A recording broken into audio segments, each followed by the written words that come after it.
The truth is, there is a right and ethical way to train a dog. Now, that's a big statement in 2023. I've tried to avoid making controversial statements like that in the past, especially on platforms where I have a larger audience like TikTok. But to be honest, I'm sick of seeing dogs get treated poorly and unethically just because people are afraid to admit that one training method is clearly the best, scientifically proven, and just ethically. And by the way, that best method is definitely not compulsion training, alpha training, or even balance training, to be honest. And the best way is simply positive reinforcement-based training. I'm a little hesitant to say force-free, even though I would say force-free, but I think it's kind of impossible to say anyone is force-free, because does putting your dog on a leash mean that you're using force? I don't know. But yeah, we should all know positive reinforcement-based training is simply the most effective and most ethical way. Now I'll get into the science behind why positive reinforcement-based training is the best, and I want to get into the details of why something like balance training is not the best or most ethical, effective way to train a dog. But first I want to get into a quick story that happened to me last weekend, which is why I'm making this video and why I'm honestly so pissed off and so sick of seeing these people just walking around. So last Saturday or Sunday, I was walking with my boyfriend and Mochi, as we always do, in this kind of remote area, and it's where Mochi's allowed to walk off leash, so it's great. We sometimes see other dogs. Out of courtesy, we'll both leash our dogs, walk past each other. Sometimes the dogs will say hi, whatever. And most of the dog owners I've met here have been super responsible. I've seen them use positive reinforcement training. I haven't seen any idiot dog owners out there yet until this weekend. We are walking with Mochi.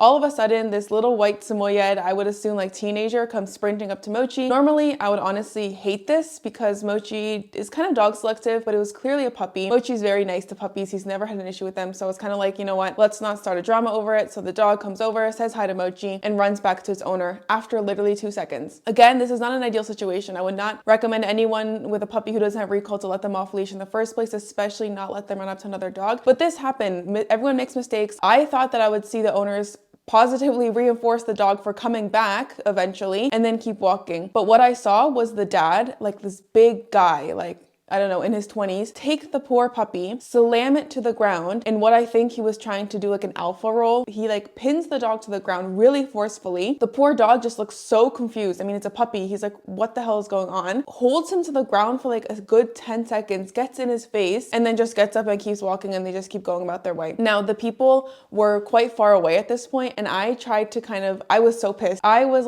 yelling after them, trying to tell them that's not okay to do. They heard me and kind of started running away. It kind of seemed like they knew what they were doing was really effed up. And the thing that makes me really upset about this situation is not that this couple is so uneducated and in debt, but it's more that this happens a lot of the time. I would even go as far to say is the majority of dog owners use outdated methods like this. At the source of every dog owner that makes these kind of silly mistakes and really unethical mistakes is a bad dog trainer. It doesn't matter if the person that does these things got his information from Cesar Millan or from idiot YouTubers like Dog Daddy or whatever his name is that does really stupid videos, or if this person learned this dog training method from their mom, who learned it from a friend, who learned it from a local dog trainer that studied dog training 70 years ago. And that is the issue with this, is that we still have people perpetuating this information, especially online now. And that is what is so dangerous. And that is why I want to make this video to set it straight. This is not okay to do. Why are you getting a dog if you're going to treat it this way? But now let's get more into the details of why this doesn't work. I mean, there's scientific evidence, we can get into it, and why positive reinforcement is simply just the way to train a dog.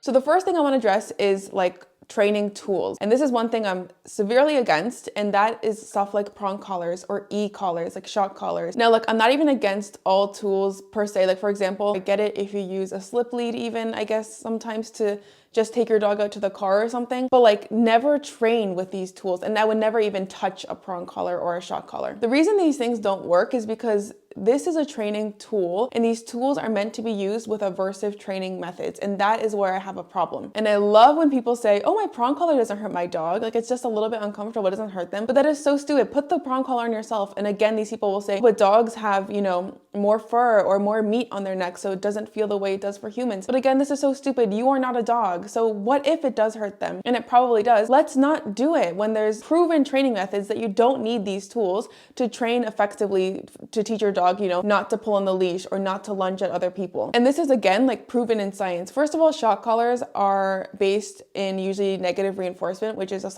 not something you should be doing. For example, someone might be like training recall by pressing their shock collar over and over until their dog comes back. Terrible way to train recall when you could easily do it with just positive reinforcement by rewarding your dog to come back and not letting them off leash until they have that skill. It's not that complicated. But also when we talk about like the scientific harms of using something like a slip lead and, you know, doing leash pops with that or the prong collar, a dog's trachea is so fragile, especially if you're using these tools on a smaller dog or even a larger dog that's very reactive and pulls a lot. It can really damage their literal like neck organs permanently, and it's just not safe. Like, why are we using these tools and then like snapping the leash with them? It just doesn't make sense. It's not effective. And the thing is, a lot of these cases where people use these tools to like correct bad behavior, again, let's take this like e-collar example of teaching recall. As soon as you take that collar off, your dog's recall might work, but it might not. Why don't you just start from positive reinforcement where you know it's gonna work and you're actually training the behavior instead of creating a negative stimuli and making your dog uncomfortable and kind of forcing them to do something? Why don't you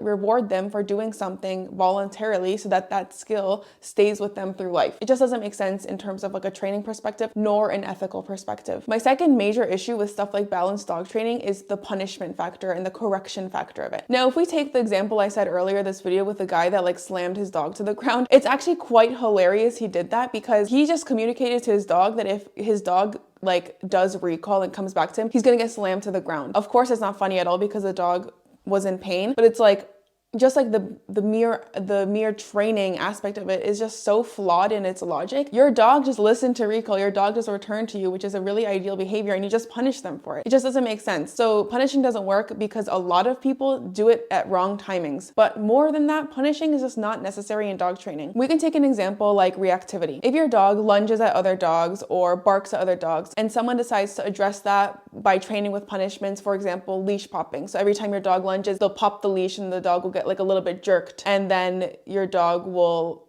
associate lunging with like a bad punishment. Now, logically, I get it. And again, I'm not even saying people that do this right now are bad dog owners. I think they've just been educated by bad dog trainers or bad informative sources. But this just doesn't work because if we think about it, any behavior that your dog does is associated with an emotional response. Again, let's take reactivity. Your dog lunges at other dogs. This could be maybe because your dog is scared of other dogs. This could be because your dog has been attacked by dogs before, or maybe your dog is overly excited to see a dog and he just wants to say hi. Either way, your dog's reaction with that lunging is not a bad behavior in and of itself. It's just a display of an emotion that your dog is feeling under all of that. So the correct training method is just like we do for humans therapy, behavioral therapy basically for your dog, with counter conditioning and desensitization. You should treat the emotions, not the action. So for example, again, lunging at another dog. This could be trained by creating a lot of distance between your dog and another dog, so far that your dog can look at that dog without having a reaction, and then rewarding your dog for not reacting with treats. And that also comes into play with counter conditioning. Your dog wants to associate another dog with good things, and all the while of doing this, you're desensitizing your dog to another dog, and your dog is learning, okay, when I see another dog, good things are coming and I get rewarded for being calm. Of course, saying it like that is super simple, and I know that it's not as easy as that. It takes weeks, months, years to help a dog through their reactivity, but this is just simply the most effective way. There is no quick solution. And that is my next point with my problem with like balanced dog trainers, especially on like social media, who post before after footage. If you see a dog trainer on social media that's using corrections and stuff, post a before after, take that as a red flag, because you cannot get a before after shot that clear and that stark of a difference with the dog unless you took those videos a large time span apart. But usually these trainers do it in one session. The reason that they're able to get this footage is because they're overusing these corrections and kind of shutting the dog down, taking away the dog's ability to make its own good decisions. So if you keep punishing a reactive dog for lunging by snapping on their leash and doing a leash pop, then after 5 times, your dog is most likely to shut down and stop lunging out of fear that you are going to punish them like that, out of knowing that they're going to get physically punished by you, by the trainer, whoever's doing it. And so as a result, the dog trainer is able to get a before after, being like, look how much I helped this dog. This is exactly what people like the dog daddy do. I don't even know if that's his name, but I see him on shorts sometimes.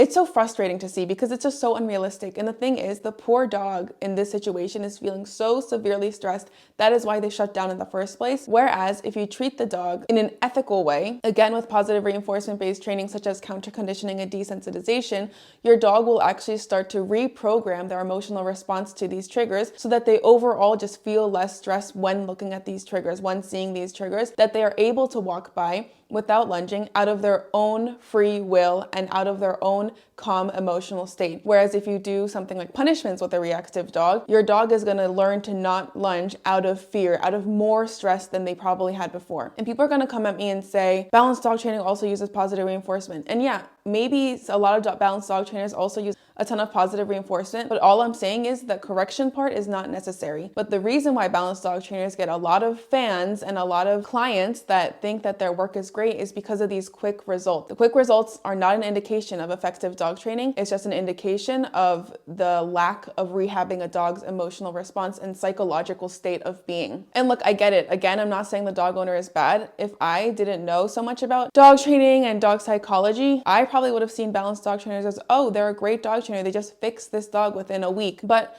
I just think it's important for every dog owner, especially in 2023 with all these resources that we have, to just educate themselves, look at a few credible sources, and they will find out that positive reinforcement-based training without the use of physical punishment or force or aversive methods is simply the way to go and simply the most ethical, effective way to go. Now, the last problem I have with aversive dog trainers, this is more so compulsion and alpha-based trainers more than balanced, but it's the concept of dominating your dog. I wish this wasn't the case in this year or this time that we live in, but a lot of dog trainers, especially really famous ones like Cesar Millan, still preach the alpha theory or still preach dominating your dog. Don't let them on the bed. You should be the leader. You have to be the pack leader. But this is such BS. It's hard for me to even talk about without getting so annoyed. First of all, the alpha theory does not apply to dogs. I've talked about this in so many videos before. The alpha theory was by a scientist who was studying a bunch of random wolves coming together from different zoos and noticing that there was conflicts between the wolves and one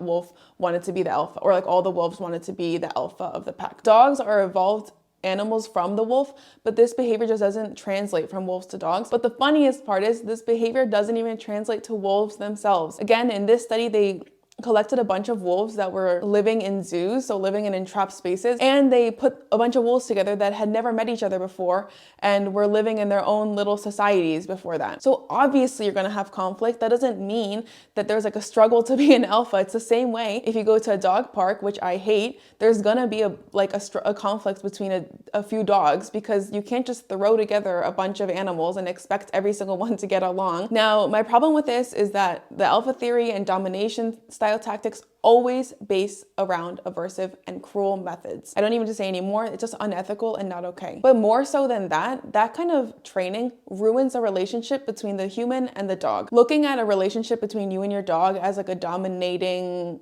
force is already so toxic and doesn't make sense to me. Why are you getting a dog to dominate? If you want to dominate something, I don't know, play a video game where you rule the kingdom or something, but why are you getting a living creature and dominating it? It just doesn't make sense to me. But also, even if someone that's using the alpha theory genuinely wants to have a good relationship with the dog, it's just counterproductive to be using something that focuses on dominating the dog. The dog does not need to be dominated. The most important aspect of any dog training is to have a mutual respect, love, understanding with your dog. I know that a lot of people will disagree with me on this, and I just don't care anymore because I hate seeing people using these methods. And I just hope that a video like this can educate someone that maybe wasn't aware. And I want to say this is no judgment for people that use maybe balanced training, physical corrections, physical force right now, because to be fair, the majority of videos out there and the majority of local dog trainers might be perpetuating this idea and encouraging stuff like physical corrections. But I just want to say, if you have a dog,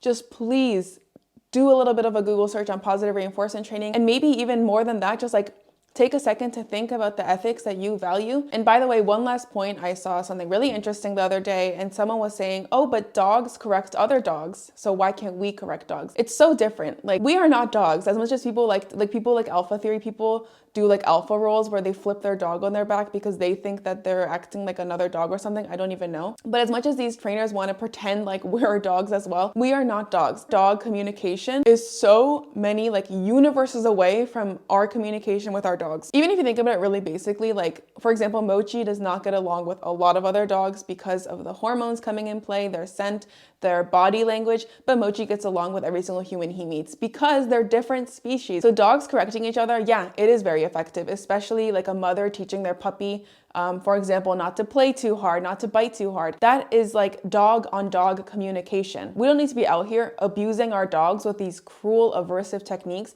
just because dogs might correct other dogs. And by the way, dogs correcting other dogs rarely results in actual harm or psychological damage, whereas humans using these methods on dogs does result in harm and psychological damage most of the time. These aren't even all the reasons why I think positive reinforcement-based training is the best, and why I think we should move away from things like balanced dog training, which is so normalized. But for now, check out the video linked here on the screen about how to fix some problem behaviors, quote unquote, with your dog without using corrections, without using force.